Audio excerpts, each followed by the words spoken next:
मंगलाचरण।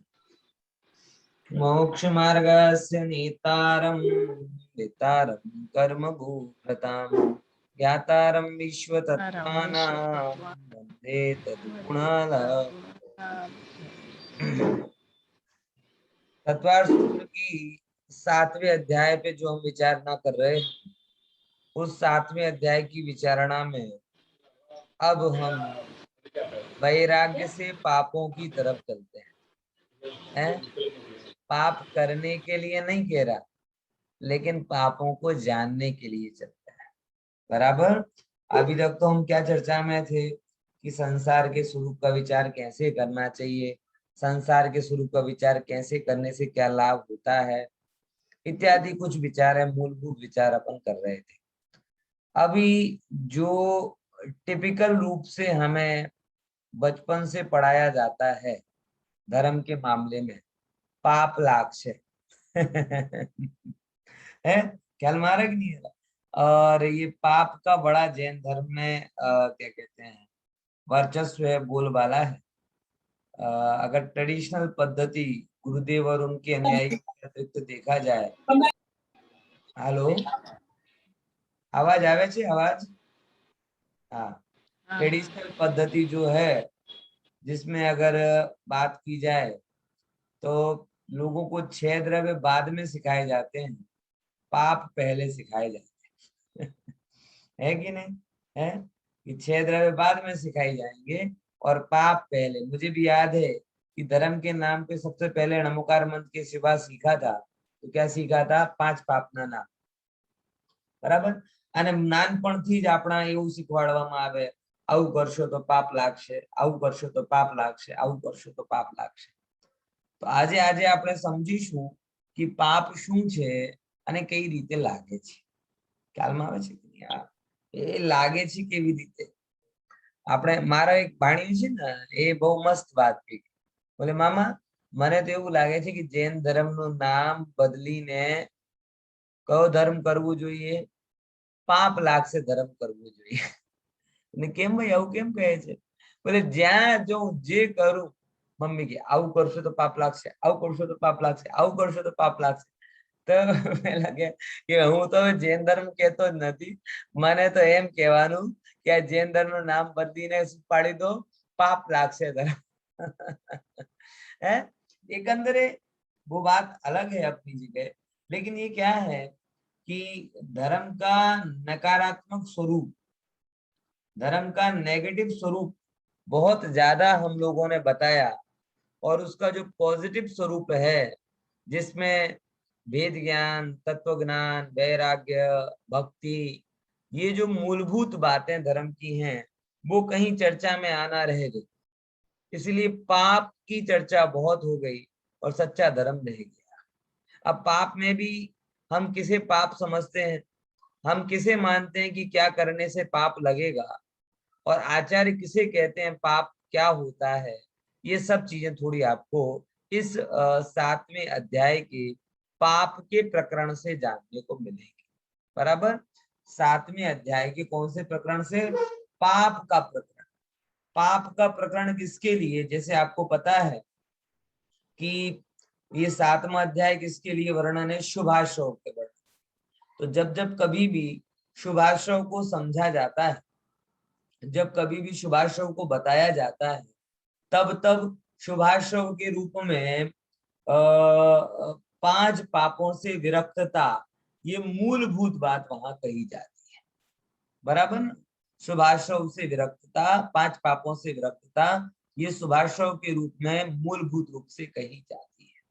तो इसी कॉन्टेक्स्ट में कि जिन पापों से विरक्त होने का नाम व्रत है, वो पाप कैसे हैं ये समझते हैं अपन। ठीक है। सबसे पहले सबसे प्राथमिक परिभाषा जो सबको आनी चाहिए वो क्या है? पाप किसे कहते हैं? बोलो, किसे कहते हैं पाप? है खुशी बेन? है પાપ की डेफिनेशन શું છે? બાલબોધમાં જે આપણે ભણ્યા છીએ, દુઃખનું કારણ, બુરું કાર્ય એ પાપ છે। ખબર પડી? બે વસ્તુ શું કહેવાય છે? दुख का कारण बुरा कार्य ही पाप है। ये परिभाषा कहाँ पढ़कर आए? बाल बोध में पढ़कर आए, बराबर। अब जरा थोड़ा विचार करते हैं। दो चीजें बोली यहाँ पे, एक तो बोला दुख का कारण और दूसरे नंबर बुरा कारण। इसको थोड़ा समझने की जरूरत है। कई बार क्या लगता है कि हमें हित के कारण भी अच्छे कार्य भी दुख के कारण लगने लगते हैं, अभ्यास की कमी के कारण। लगते कि नहीं लगते? अच्छे कारण जो हैं, हित के कारण हैं, वो भी हमें दुख के कारण लगने लगते हैं, क्योंकि हमारे पास में अभ्यास नहीं। स्वाभाविक है।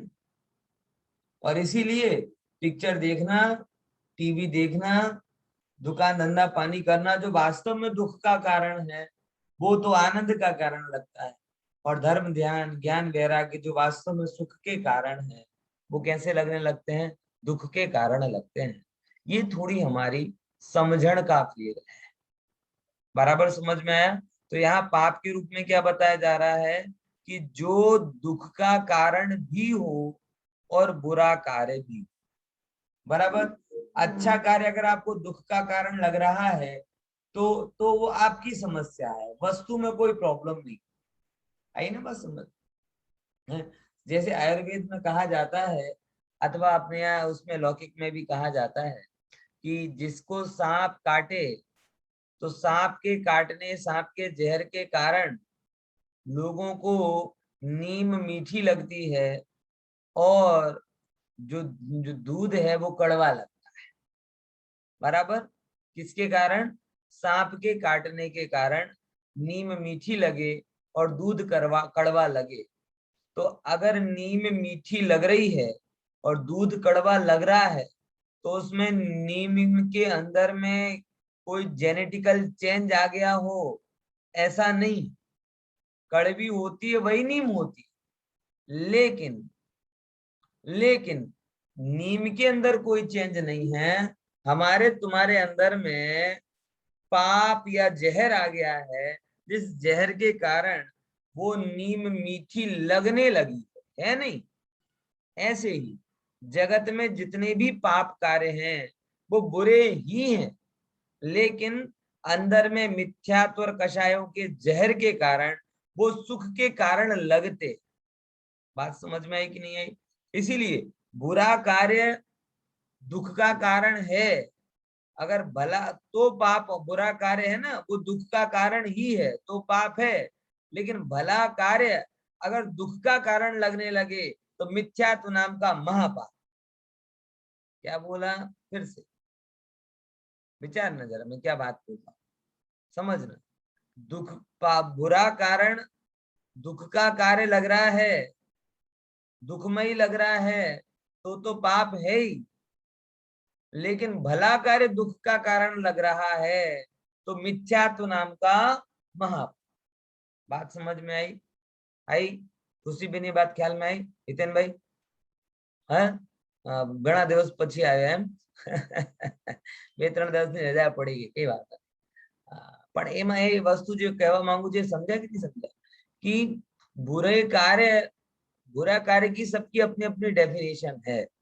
अगर हम सबकी डेफिनेशन से चलेंगे तो फिर कैसे सही निपट पाएंगे? इवन देन वेजिटेरियन में भी लोगों की अलग अलग डेफिनेशन होती कि नहीं? हर चीज कोई दुनिया की डेफिनेशन से थोड़ी चलती। मेरे एक मित्र हैं, वो क्या कहते हैं, यूरोप गए वहां पर, और यूरोप जाने पर उन्होंने लिखा, स्पेन गए थे बार्सिलोना, और वहां जाने पर लिखा कि भाई हम वेज हैं। तो उन्होंने खाने में फिश ऑर्डर वो दे दी और लिखा था enjoy hope you like fish fish, એટલે એના અંદર ફિશ શું થઈ ગઈ? વેજીટેરિયન થઈ. અમુકની દ્રષ્ટિકોણમાં એગ વેજીટેરિયન થઈ ગયા.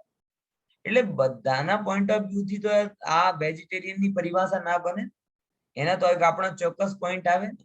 એવી જ રીતે बुरा की क्या डेफिनेशन है? बहुत सारे लोगों को, आदमियों को मारना बुरा लगता है, गाय बैल बकरी को मारना बुरा नहीं लगता। बहुतों को गाय बैल बकरी, गाय को अकेला मारना बुरा लगता है, मुर्गी मछली को मारना बुरा नहीं लगता। किसी को वो बुरा लगता है, चींटी को मारना बुरा नहीं लगता। किसी को चींटी मारना बुरा लगता है तो घास पात्री इनको मारना बुरा नहीं लगता। मतलब आप देखोगे तो अलग अलग एंगल है। हिंसा को अगर एक एक जैसे कई बार कहते हैं ना कि अन्य जैन मित्रों से हम कोई बात करें ना तो कहते हैं भाई ये आलू प्याज नहीं खाना, कंदमूल नहीं खाना, है तुम्हारा धर्म में आते, हमारा धर्म में नहीं आते, हमारा ત્યાં हम कहीं की नहीं आते। अच्छा, जो लोग ये कहते हैं वो ऐसा नहीं कि वो सारे धर्म को पढ़कर बैठे हैं, ऐसा नहीं है। क्योंकि हिंदू परंपरा में भी वैष्णव ब्राह्मण वगैरह में आलू को भले ही ना माना जाए, लेकिन प्याज और लहसुन का तो कितनी जगह निषेध किया गया है, रात्रि भोजन का कितनी जगह निषेध किया गया है, अष्टमी चतुर्दशी के पालन करने की बात उनके यहाँ पर भी कही गई। ख्याल में आ रहा कि नहीं आ रहा? मैं एक दिन ऐसे मेरे लाइब्रेरी में अग्नि पुराण मेरे हाथ में आया, अग्नि पुराण मेरे हाथ में आया, और अग्नि पुराण मेरे हाथ में आते ही मैंने कौतूहल बस कुछ पेज पलटने उलटने चालू किए, और जैसे ही मैंने वो कुछ पेज उलटने चालू किए ना, तो एक बड़ी जोरदार बात मेरी दृष्टिकोण नजर में आई कि जहां पर ये लिखा था कि अष्टमी और 1400 तिथि के पर्वों में संयम से रहना चाहिए, शील से रहना चाहिए, और कोई पाप आदि कार्य नहीं करने चाहिए। ये बात कहां पर लिखी थी? अग्नि पुराण में भी लिखी। अब या तो ये कहो इतना बड़ा अग्नि पुराण मेरी पढ़ने की हिम्मत तो नहीं थी, लेकिन नियति ने वो ही पेज मेरे सामने रख दिया कि मैंने यूं खोला और वो सीधा दिख गया। मैंने उसको नोट भी करके रख दिया। बात समझ में आ रही कि नहीं आ रही? इसीलिए ये चीज को थोड़ा सा विचारने वाली बात है कि व्यक्ति कई बार बिना जाने सोचे ही अपने बारे से निर्णय कर लेता है कि हमारे यहाँ ऐसा है, तुम्हारे यहाँ ऐसा है, जबकि उसे उसका भी निर्णय नहीं। तो मैं वही कहता हूँ भैया, नरक हमारे और तुम्हारे अलग नहीं होंगे। अगर पाप करने पर हम नरक में जाएंगे तो तुम भी नरक में ही जाओ। कैसे हम मान लें कि जो हमारे लिए बुरा है वो तुम्हारे लिए बुरा नहीं है, और जो तुम्हारे लिए बुरा हमारे लिए बुरा नहीं है? ऐसे अगर इस लॉजिक से जाओगे, मैं उनको यही समझाता हूँ मेरे हिंदू मित्रों को ऑफिस में, अगर इस लॉजिक से जाओगे कि मेरे मेरे अनुसार जो मैं कर रहा हूं, मेरे अनुसार यानी मैं जैन कुल के अनुसार अगर मैं कर रहा हूं, आलू प्याज जैनों के लिए खाना बुरा है, अन्य के लिए खाना बुरा नहीं है, यही बात अगर रखी जाए तो मुसलमान कल के दिन ये भी कहेंगे कि भाई मांस खाना हिंदुओं के लिए बुरा है, मुस्लिम के लिए बुरा नहीं। सीधा सीधा लॉजिक। और अगर आपको ये बात हजम नहीं होती, किसी को भी हजम नहीं होगी, कोई भी वेजिटेरियन व्यक्ति को हजम नहीं होगी ये बात, कोई मुसलमान ये कहे कि नहीं नहीं हमारे ग्रंथों के हिसाब से तो मांस खाना पुण्य है, तुम्हारे हिसाब से पाप है, तो मैंने कहा अगर तुम्हें मुसलमानों का ये प्रश्न इष्ट नहीं है तो तुम्हारा ये प्रश्न भी नहीं होना चाहिए कि हमारे हिसाब से आलू प्याज खाना पाप नहीं है, तुम्हारे हिसाब से पाप है, तुम्हारे हिसाब से बुरा है, हमारे हिसाब से बुरा नहीं है। ये बुरे की ये दो डबल स्टैंडर्ड व्याख्याएं टीचर। बुरा है तो है, भला है तो है, इसकी एक ऑब्जेक्टिव व्याख्या होनी चाहिए। हाँ बोलिए दिनेश भाई।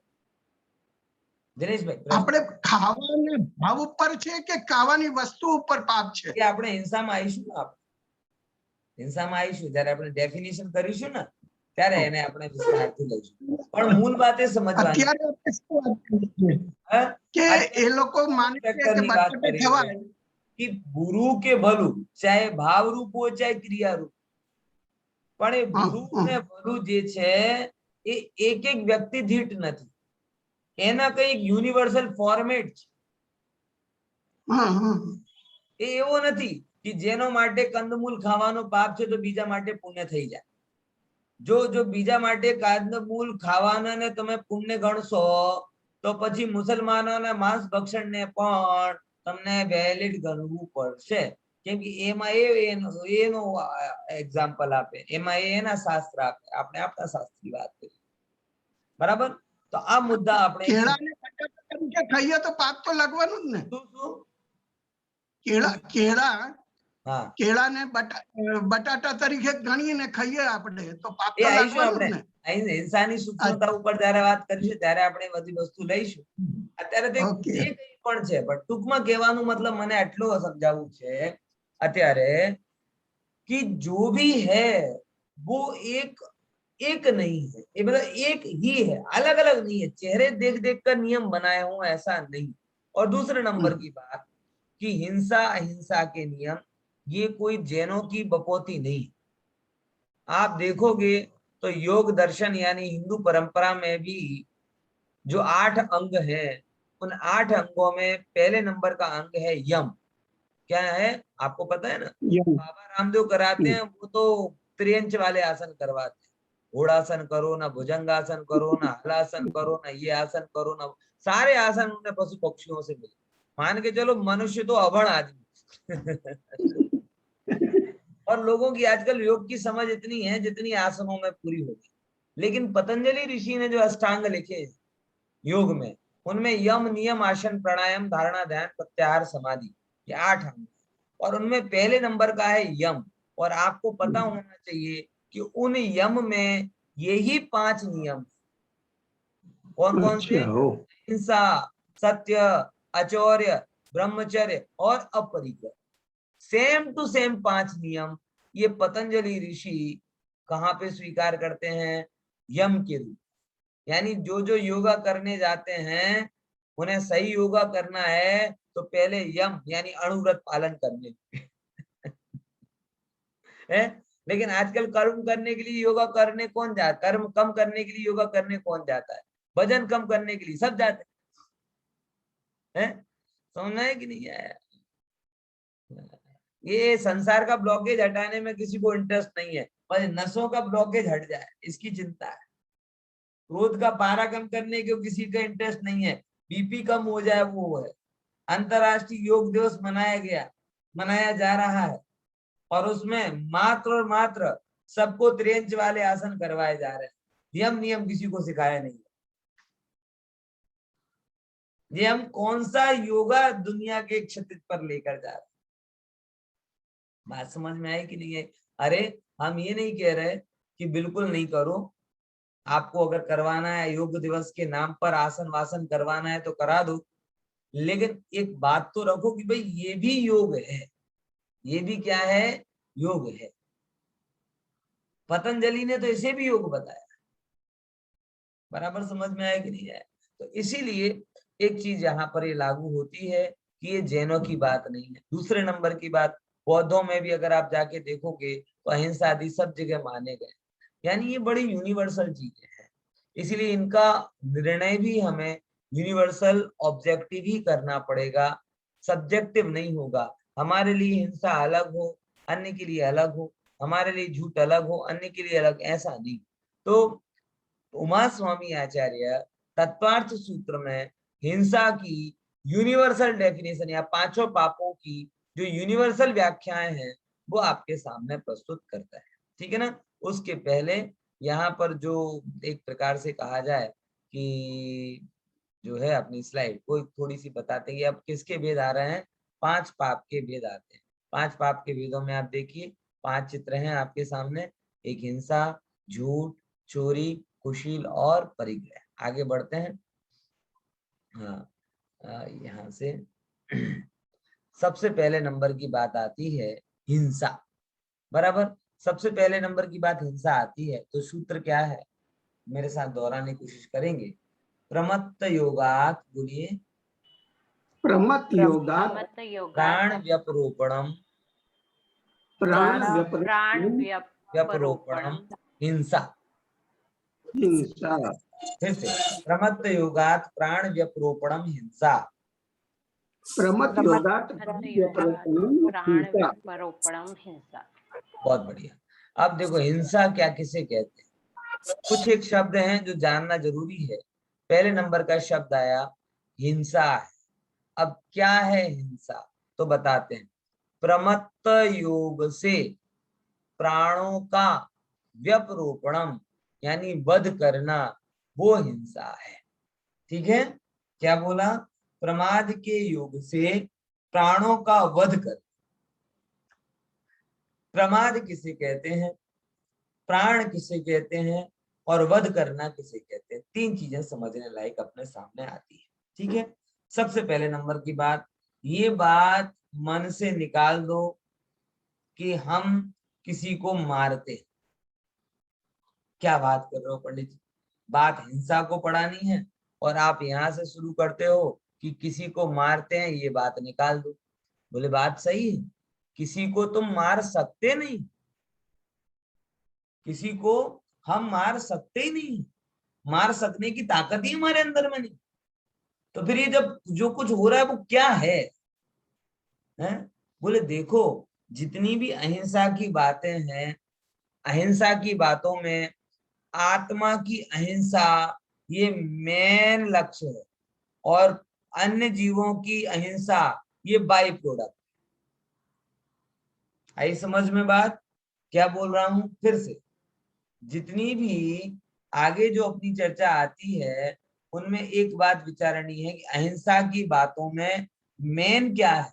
बोले अहिंसा की बात में हमेशा आत्मरक्षा, आत्मा की अहिंसा ये प्रमुख लक्ष्य है, अन्य जीवों की हिंसा, ये अहिंसा ये सेकेंडरी।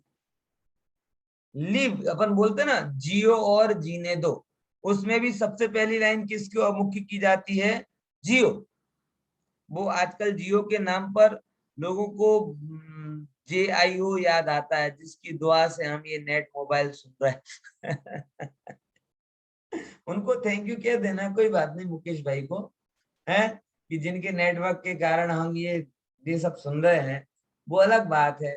लेकिन जैन धर्म जो जियो कहता है, वो जियो मोबाइल नहीं है, वो जियो नेटवर्क नहीं है, वो कहता है कि तुम आत्मानंद में जियो, तुम सरलता में जियो, तुम समता में जियो, तुम शांति में जियो, इनमें जियो भाई। राग द्वेष में मत जियो, क्योंकि राग द्वेष जीवन नहीं है, राग द्वेष मरण। आई बात समझ में नहीं आ रही? तो जब जब भी हम कहें जियो जियो, तो मतलब ये चीज को जीवन के अंग के रूप में लिया जाता है।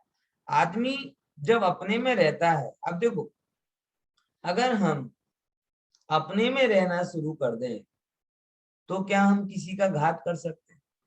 उसको अपन एग्जाम्पल से समझते हैं। अगर मैं अपने आनंद में मग्न हूँ, बराबर ऐसे बैठा हूँ, अपने अंदर में मग्न हूँ, ना लाइट जल रही है ना पंखा चल रहा है, तो तेज का एक जीवों का घात नहीं हो रहा, पंखा नहीं चल रहा तो वायु का एक जीवों का घात नहीं हो रहा, ऐसे बैठा हूं तो पृथ्वी का एक, वनस्पति का एक जीवों का घात नहीं हो रहा। विचार करके देखो, हलन चलन नहीं कर रहा, 10 जीवों का घात नहीं हो रहा, कुछ लेने नहीं जा रहा। आप विचार करके देखो, अगर आप अपने में रहते हैं तो द्रव्यान योग तो पल ही जाता है, चरणान योग भी पल जाता है। समझ में आया? अब हम अपने में नहीं रहते, अब हमें क्या करना है? हमें अपने में नहीं रहे तो हमें कहीं बाजार से सब्जी लेने जाना है।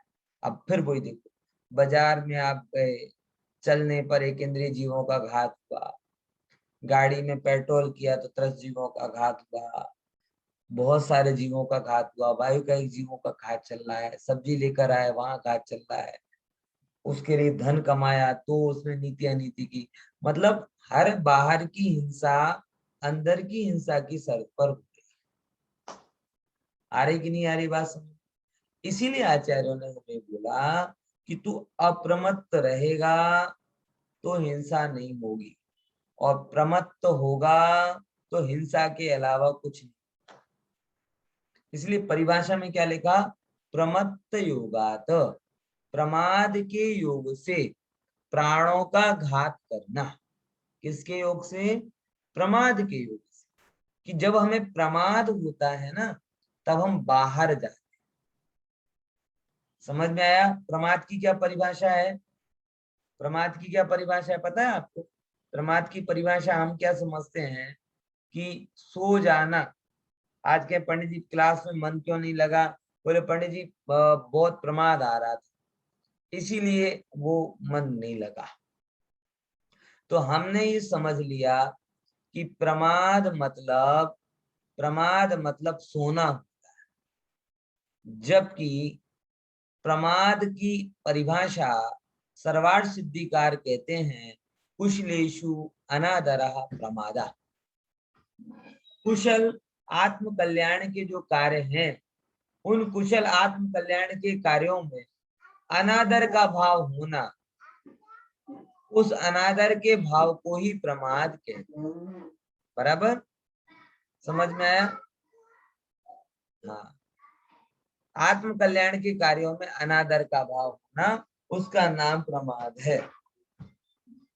और इसके लिए आज अब जब अनादर का भाव हो गया, अनादर का भाव होता है तो व्यक्ति आत्मा को छोड़कर अन्यत्र चला जाता है, और अन्यत्र चला जाता है तो उस अन्यत्र जाने के कारण हिंसा। पॉइंट समझ में आया? अगर मैं मेरी जगह नहीं हूं, अन्य कहीं पर भी हूं, तो उसमें हिंसा के अलावा और कुछ होने वाला नहीं। समझ में आया?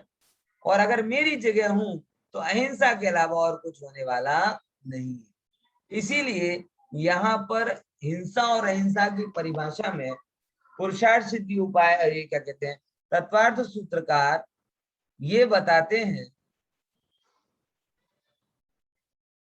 तत्वार्थ सिद्धि के सूत्रकार ये बताते हैं कि प्रमाद के योग से, मतलब मूल कारण उन्होंने पकड़ लिया। मूल कारण ही अपने में रहना सो अहिंसा है, और अपने से बाहर जाना सो हिंसा।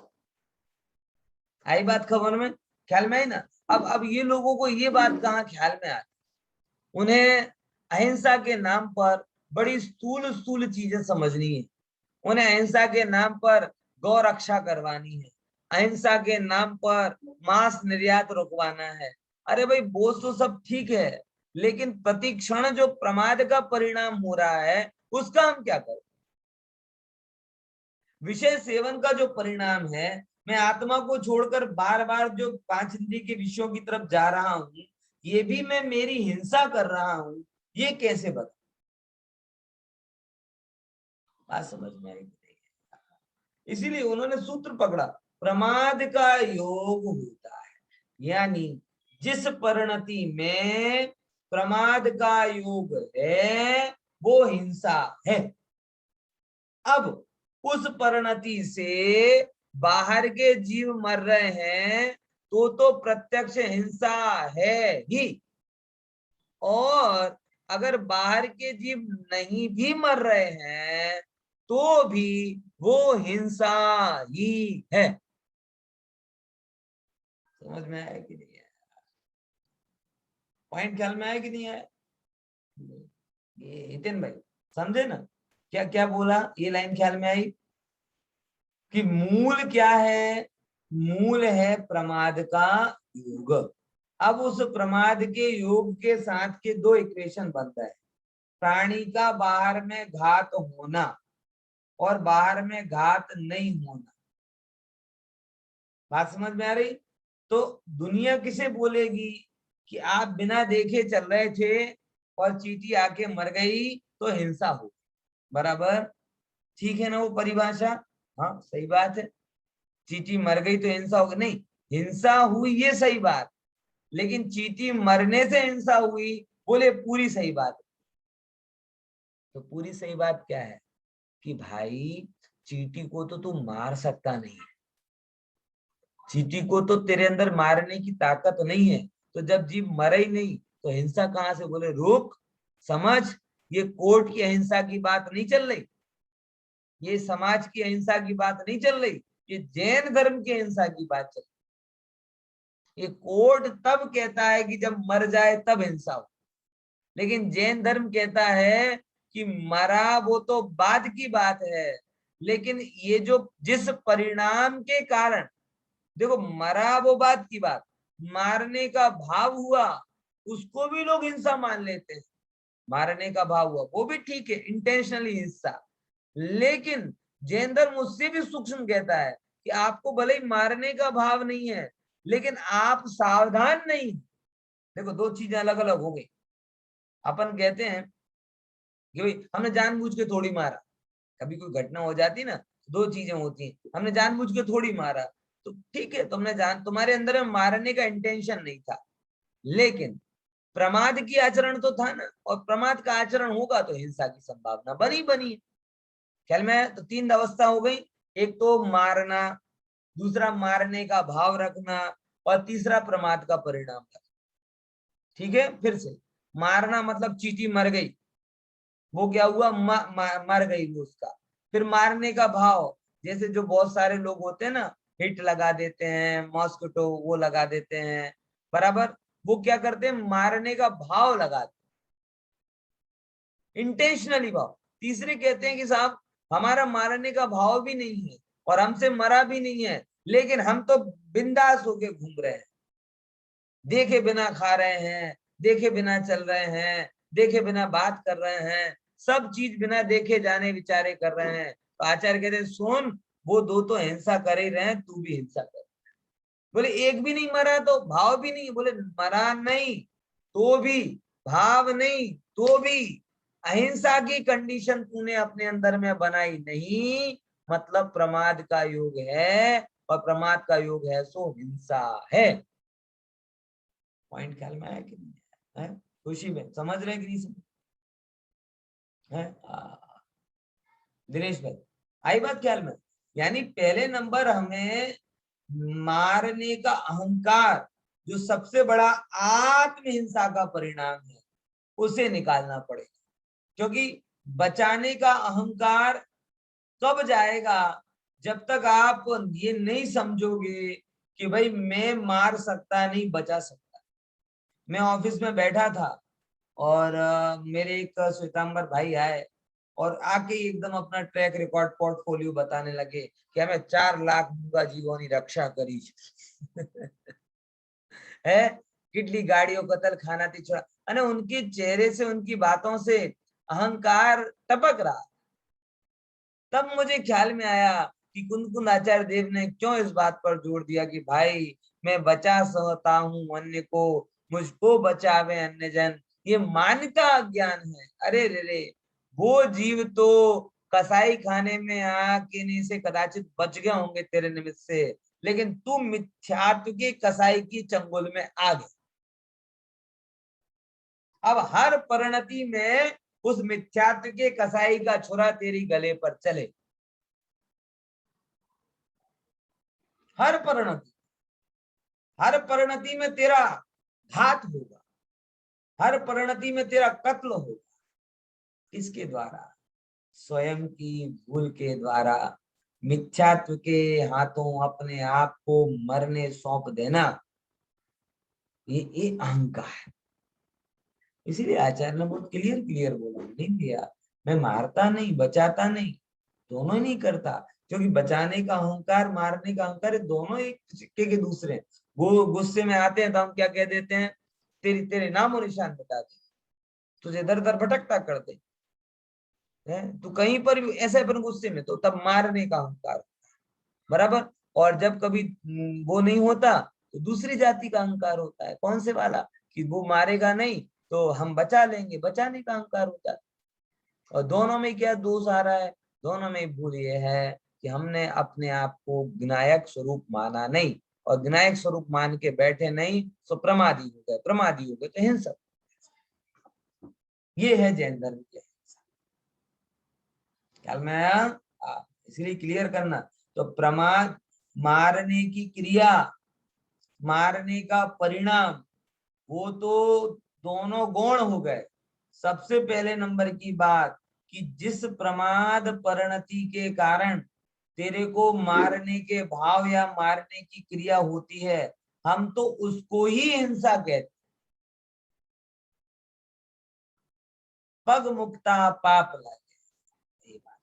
अब देखो दूसरे नंबर की बात कहें तो प्राण पीड़न, वो भी 2 प्रकार से बताया जा सकता है। एक तो जिसे अपन बोले ना, प्राण कितने प्रकार के होते हैं, बोले प्राण को 10 प्राण अपने यहाँ पर कहेगा। कौन कौन से? 5 इंद्रिय, बराबर, 3 बल, आयु और श्वास।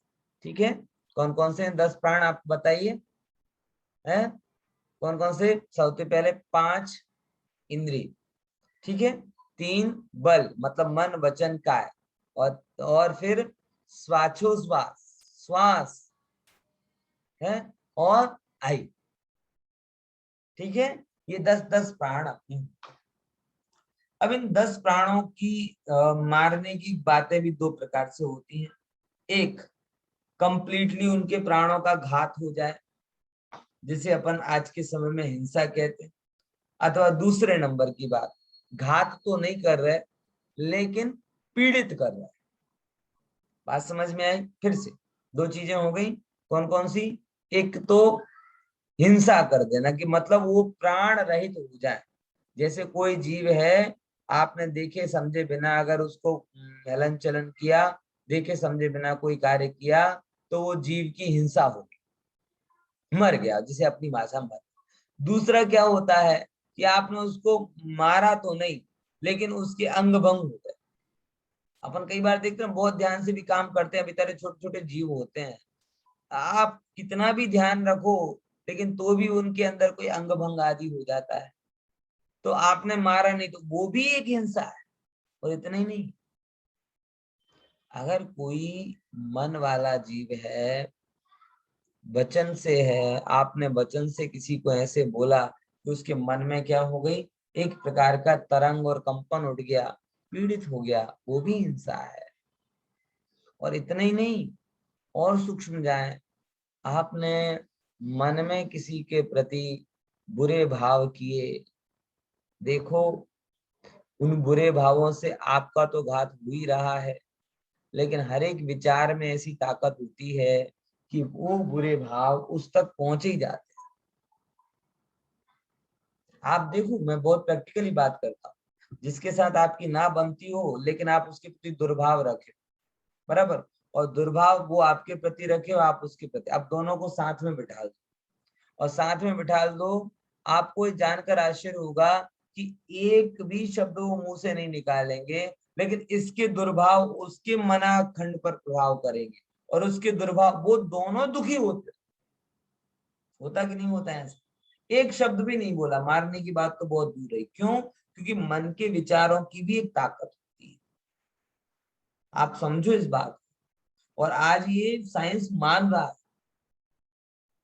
भौतिकवाद के चक्कर में पहले इस बात को मानते नहीं थे, लेकिन आज साइंस इस बात को मान रहा है कि अगर आप किसी के प्रति बुरे विचार रखते हैं तो आप भी दुखी होते हैं और उसके भी प्राण पीड़ित होते, और उसके प्राण पीड़ित होंगे तो वो भी एक प्रकार की हिंसा है। समझ में आ रहा है? कि अपने आपको पता 7 प्रकार के समुद्घात, 7 समुद्घात, उनमें एक कौन सा समुद्घात होता है? कसाय समुद्घात। कौन सा समुद्घात? कसाय समुद्घात। कसाय समुद्घात की व्याख्या क्या है? कसाय समुद्घात की व्याख्या ये है कि जिस किसी भी व्यक्ति को कसाय समुद्घात होता है तो आत्मा के प्रदेश निकलते अपने आप, और वो कहां तक जाते हैं?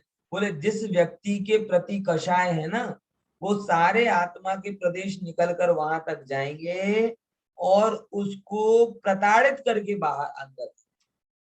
और शास्त्रों में तो ये बोला है कि वो कषाय समुद्घात इतना तीव्र होता है कि कई बार जैसे प्रत्यक्ष आप किसी के मारने में निमित्त बन जाते हैं, वैसे वो कषाय समुद्घात के कारण आपकी आत्मा के प्रति उसके मरण तक में निमित्त बन जाते हैं।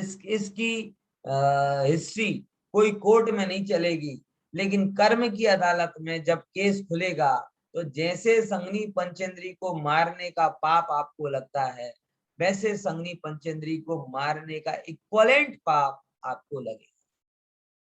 कोर्ट में आप नहीं पकड़े जाओ, कोर्ट में तो आपको, मैं तो यहाँ बैठा हूं, मैं क्या करूं? तो सही बात है, आज का न्याय पद्धति जिस जिस नियम से विकसित हुआ है वो फिजिकल हिंसा को हिंसा गिनते हैं, वाचिक हिंसा और मानसिक हिंसा को नहीं गिनते। लेकिन परमात्मा ने जो न्याय का सिस्टम बताया है उसमें तो फिजिकल हिंसा को भी कंसिडर किया है, वाचिक हिंसा को भी कंसिडर किया है, और मानसिक हिंसा को भी